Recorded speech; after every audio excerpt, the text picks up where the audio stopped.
Good morning. Today we're going to make kimchi. So I've already chopped up my Napa cabbage. This was a 5.5 pound Napa cabbage. So yep, that's all one cabbage. Now we are going to sprinkle with 3 tablespoons, which is 1/4 cup of fairly coarse salt. You don't want a fine grind. You want a salt that doesn't have iodine in it, so this is Mediterranean sea salt. Let's just mix it up a little bit before we put any more in. Just make sure we get some good coverage.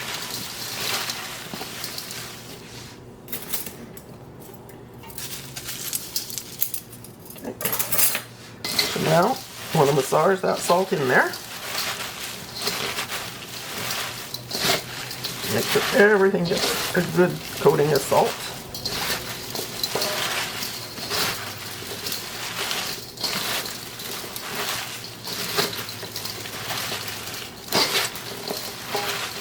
The reason you want salt that doesn't have iodine is because the iodine will inhibit the fermentation process.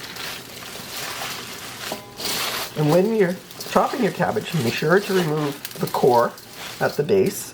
There's still some fairly thick pieces in here, but that's okay. It'll give it texture. But you want to get rid of the main core that every cabbage has in the bottom.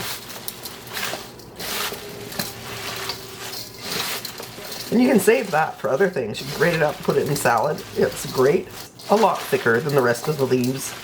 And like I said, the bits that are in here will provide texture. But if you have too much in there, it's going to be a little bit nasty. Let me get that out of there.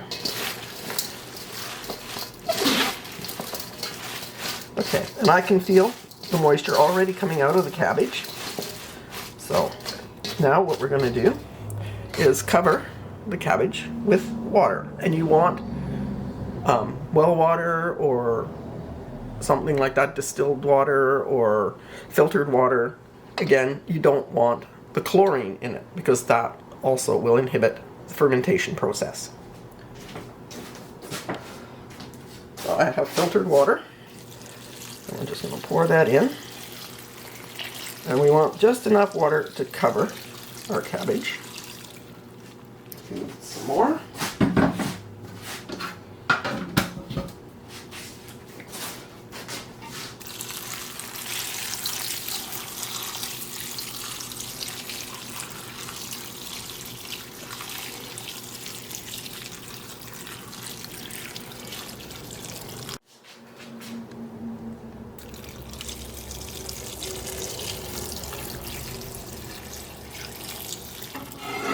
So now we're going to weight our cabbage down with a plate. And we want to put something on top to hold it down. And I have a lovely cast iron teapot. There we go. And we're going to let that sit for 2 hours. You can do it for 1 hour if you're pressed for time. 1 hour is enough, but 2 hours would be best. And while that's soaking, we are going to prepare the rest of our vegetables and get our spice mix ready. Our other vegetables are going to be 3 bunches of green onions and some grated carrot. Now if that's not enough, I do have more carrots in reserve. So let's get started with the green onions. We just want to clean them up, remove the root end,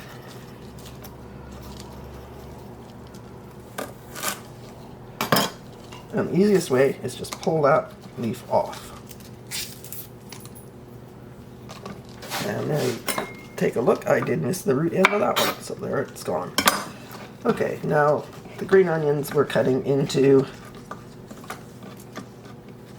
1-inch lengths, or slightly longer, approximately 1 inch.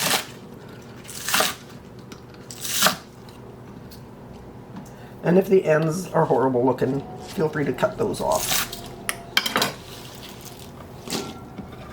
So I'll be back after I get all my vegetables prepped. Cabbage has been soaking for 2 hours. So now we're going to drain it. Okay, so now we're just going to scoop our cabbage into our colander And since I only have a couple of small colanders, we're going to have to use 2 colanders. Alright, once you have all your cabbage in the colander, you want to rinse it with cold water. You want to rinse the salt off.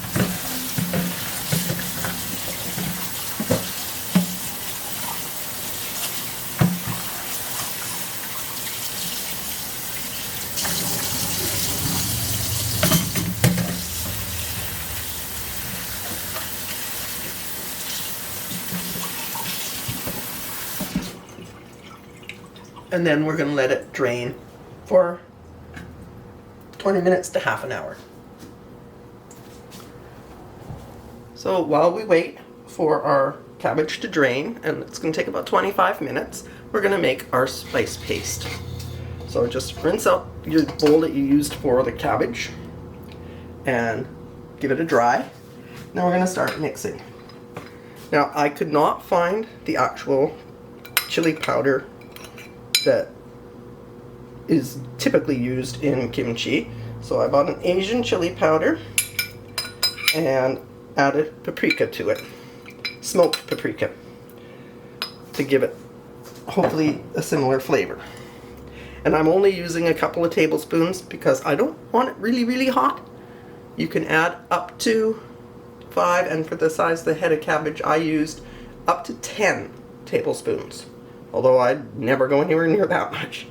Then I have 1 full head of garlic, grated. I have a teaspoon of ginger chopped into matchsticks. And you could double or triple that, depending on your preference. But again, ginger will add heat to it. And then I'm going with salted shrimp paste. So I got about 4 tablespoons in there. Now, recommended to wear gloves. I thought I had a pair of gloves, but apparently I don't. And then we're going to just mix this together until it forms a lovely paste.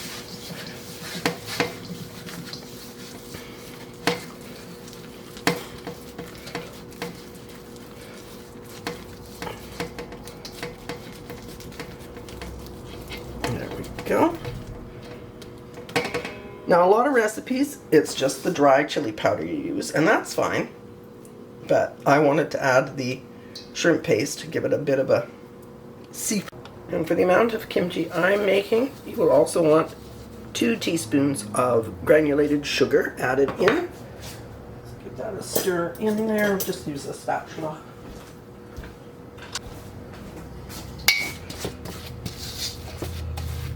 Now, you don't have to use the shrimp paste. If you can't find shrimp paste, you can use fish sauce, or even just water.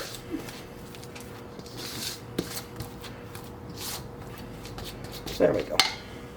Now we're just going to wait for our cabbage to drain, and then we're going to mix all our vegetables together. Our cabbage has been draining. It should be fully drained. We just want to squeeze out any excess water that's still in it. And put it in our bowl with our spice mixture.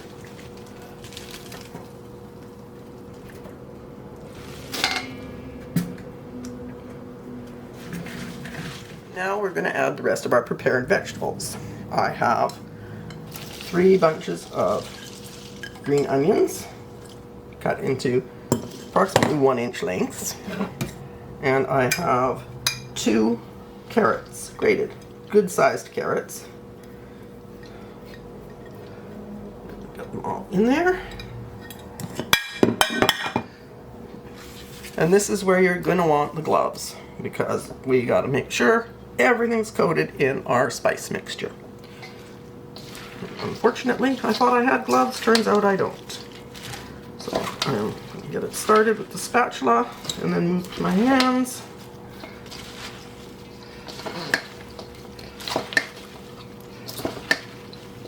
Because we need everything well covered. And it looks like everything's well coated now, so what we're going to do is put it in my crock. Now, if you don't have a good crock, you can do this in mason jars. Let me just wash my hands off. So now we're going to take this by handfuls and Just put it in the crock. And you do want to press it down. And use your hand. Just make a fist and push it in there. Or you could use the back of a ladle.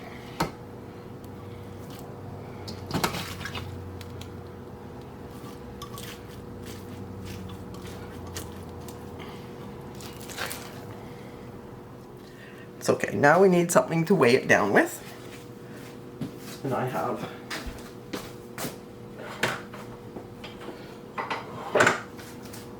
our stone. Just goes in there.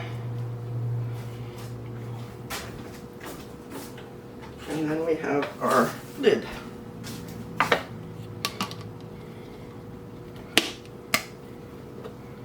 And we need a little bit of water in there to make the seal.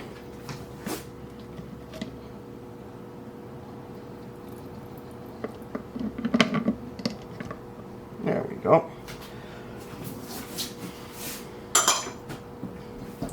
Now you do want to put this in a cool, darkish place. You don't want it exposed to direct sunlight. And you do want to check it every day. And if you see bubbles, that's fine. It's fermenting, which is what it needs to do. So you're going to leave it sit for up to 5 days. The longer it ferments, the better the flavor. After 5 days, you're going to want to put it in the fridge. Or do what I'm going to do. I'm going to once you've got it all in there and pushed down, I like to cover it with a leaf from the cabbage, which I did save one of the outside leaves for just this purpose. And that way everything will stay, hopefully, under the level of liquid once it comes up. Then we weigh it down with our stone. And we put our lid on. We're going to make sure it's on it properly or it's not going to give it a good seal. There we go. Oops. We need a little water in our channel.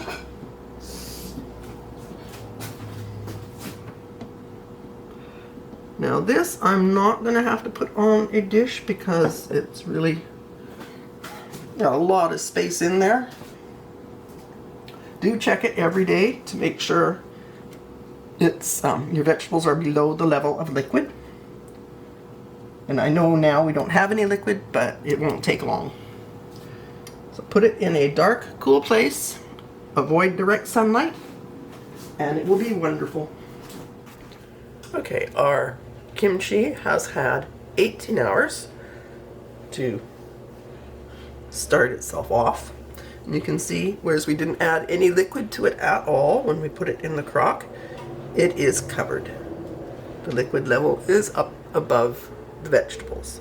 So what we're going to do now is just give it a little push down if needed. Just check and see. Yeah, some of them are poking above.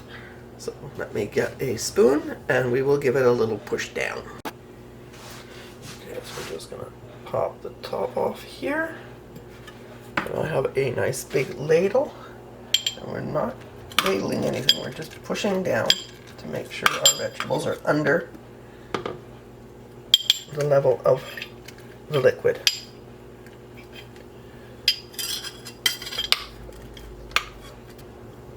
And then we're going to pop the top back on.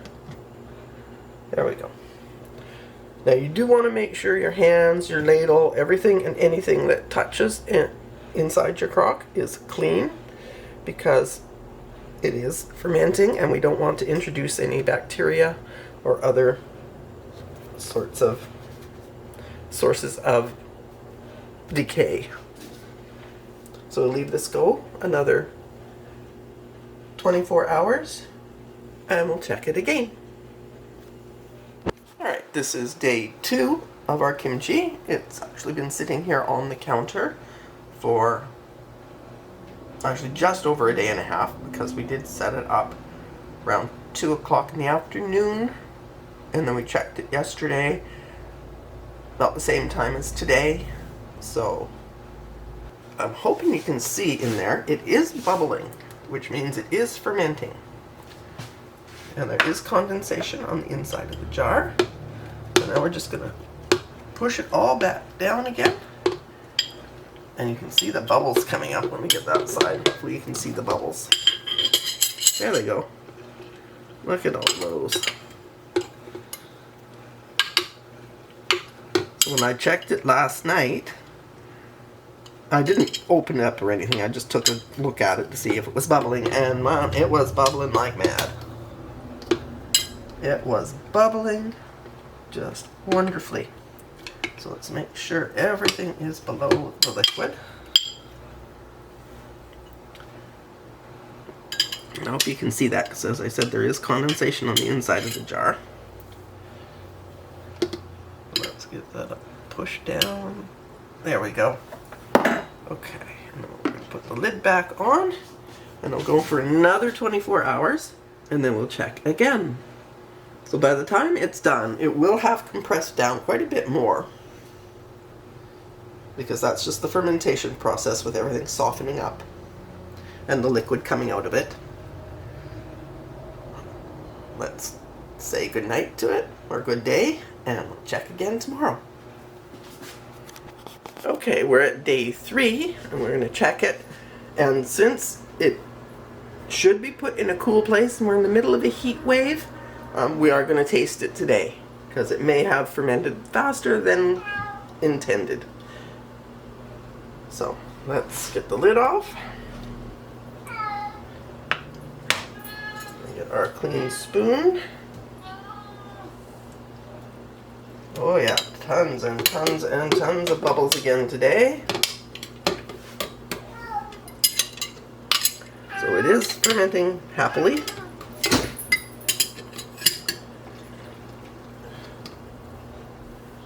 Let me grab a fork. See if I can get under there and get myself a little taste. Okay, that one. There we go. Okay.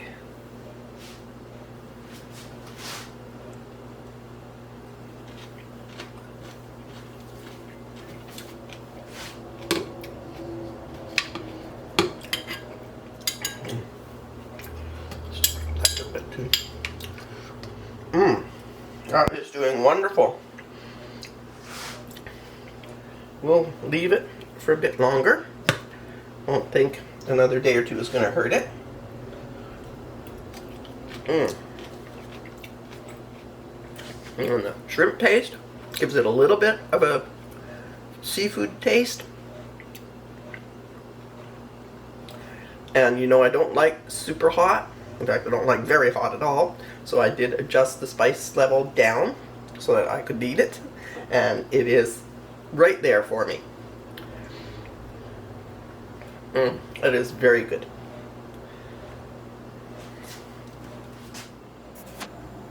So that's my kimchi. I did make Korean barbecue chicken to go with for the first taste test, with some sauteed bok choy, baby bok choy, and rice. It's all looking good. Smells delicious, and the kimchi, oh, the taste was just fabulous. Can't wait to sit down and eat it. So if you did like the video and learned a little bit about how to make kimchi, I would love it if you would like the video, subscribe, maybe make a comment. It is absolutely delicious and very easy to alter to your preference for spice. And I will be back again soon with another video. Thank you so much.